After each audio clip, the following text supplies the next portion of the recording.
ఇది సహ్యాద్రి మీద అనసూయమాత మందిరం చూసారు కదా. ఓంకారం పైన వర్షం పడుతుంది. సాయంత్రం సమయం అనసూయమాత మందిర్ దగ్గర నుంచి ఇది సహ్యాద్రి పర్వత శిఖరాలు. ఆ మొదటగా అక్కడ చూపిస్తున్న ఒక చిన్న వెలుగు ఉంది, రేణుకామాత దేవాలయం.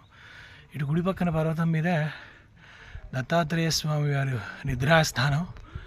ఈ వెనక పర్వతం మీద ఉన్నది అనసూయమాత దేవాలయం. ఇప్పుడు మేము వచ్చింది ఇక్కడికి. సమయం ఆల్మోస్ట్ సాయంత్రం 6-6:30 అవుతుంది. చిన్నగా చిరుజల్లులు అవి పడుతున్నాయి. అంతా అనసూయమాత అనుగ్రహం, రేణుకామాత అనుగ్రహం. దత్తాత్రేయులు వారు మా వెంట ఉండి ప్రతి క్షేత్రానికి నడిపిస్తారు కాబట్టి అది నిజంగా అద్భుతమే. చూడండి ఎంత అరణ్యం ఉందో కిందనంతానే. సో దత్తుడి దయతోటి ఈ దేవాలయం